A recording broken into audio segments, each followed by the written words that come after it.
Hi, I'm Heather Culkin, and I'm the founder and director of Families in Nature. We are a nonprofit based in Austin, Texas, with a vision to inspire all families to fall in love with nature and foster the next generation of conservationists. We are also deeply committed to creating equitable access to nature. Everyone needs nature, and nature needs everyone.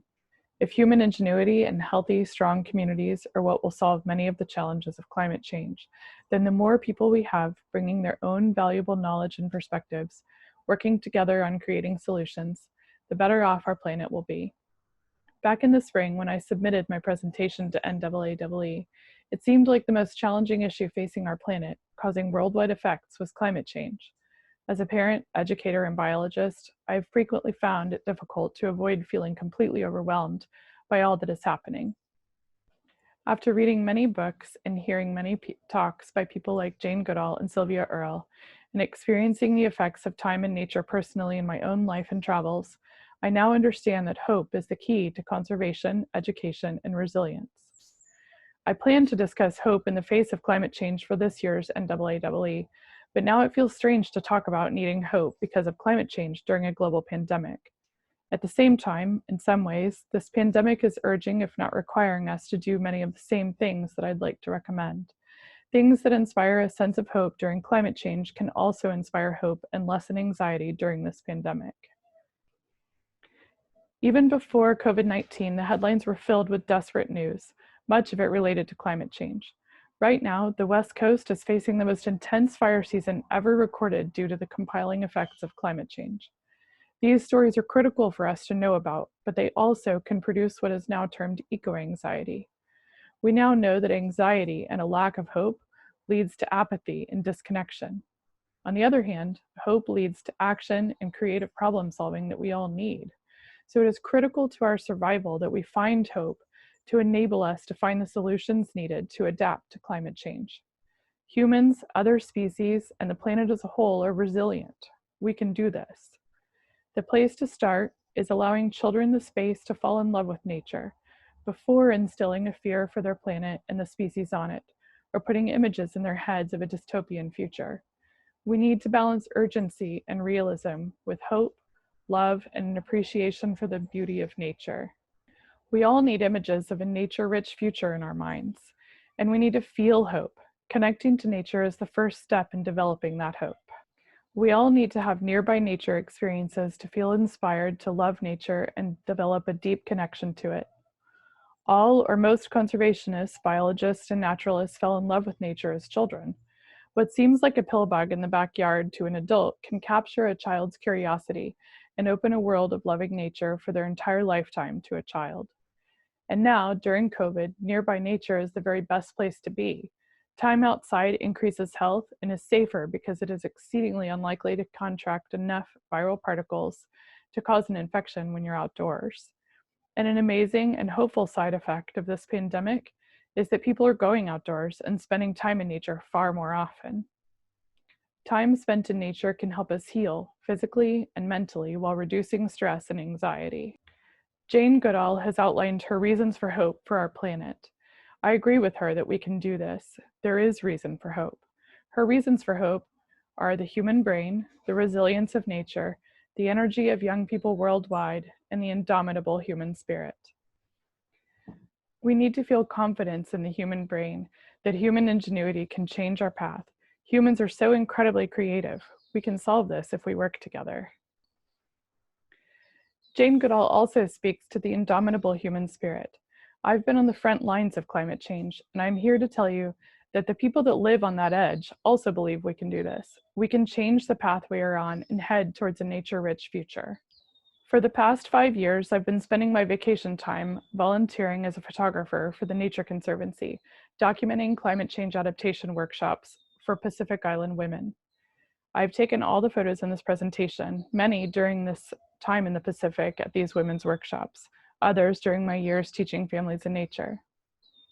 The goal of these workshops was to bring together women from many Pacific Island nations to share climate change adaptation strategies. These include sharing everything from gardening techniques to the placement of pig farms and taro fields, to the exchange of salt-tolerant food plants. These women live in communities that are flooded with salt water from rising tides every month. Their food crops and drinking water become inundated with salt water, and yet they seem to feel more hope than many of us do here. A woman from the Marshall Islands, where the lowest elevation island on Earth is, said very seriously to me, "Our people have been here for 4,000 years. We've seen all kinds of environmental disasters and face all kinds of challenges. I'm confident we can survive this, but we need you to do your part," meaning the US.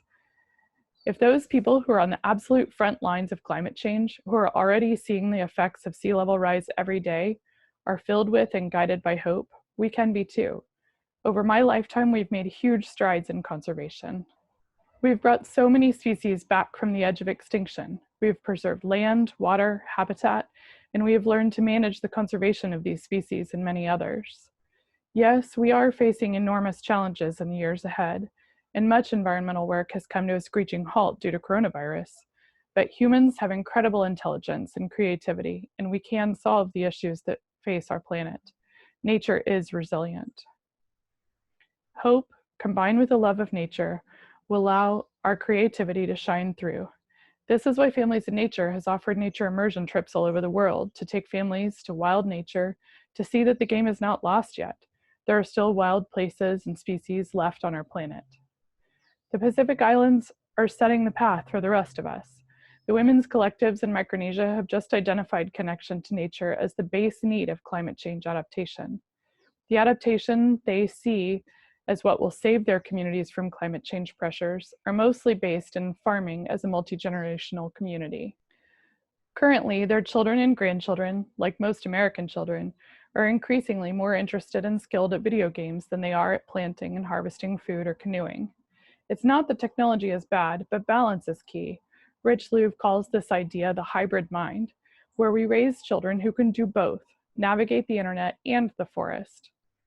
The women's collectives in the Pacific see that the path forward is through connection to nature and helping their children and grandchildren discover that being outdoors is fun and feels good.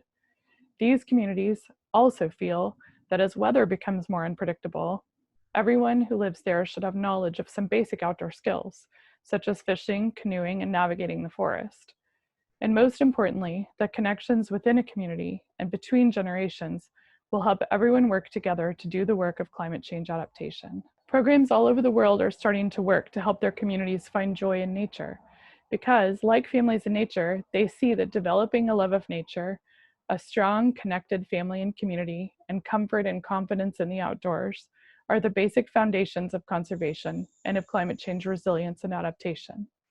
For us here in Austin, and for island communities in the middle of the Pacific Ocean, we will want to conserve what we love, and we will be able to do the work of adaptation if we have outdoor skills and ecological knowledge.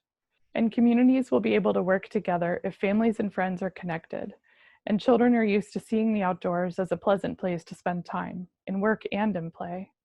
Connection to nature and hope for a nature-rich future not only act as the foundation of conservation and climate change adaptation, they also help treat the stress, depression, and anxiety that result from facing climate change and a global pandemic.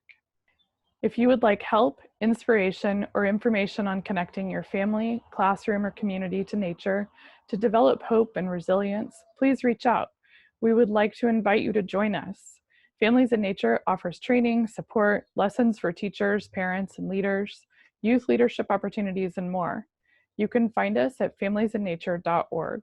We also invite you to slow down, find nearby nature, and feel the effect on your day when you see a butterfly lay an egg on a plant in your yard. Deeply notice how much better you feel when you spend an hour or a day immersed in nature, camping or walking or taking photographs. In many ways, this pandemic is shining a spotlight on how important nature is to human health, happiness, and resilience. And that time in nature can increase feelings of hope, as well as the creativity to solve the problems our planet is facing.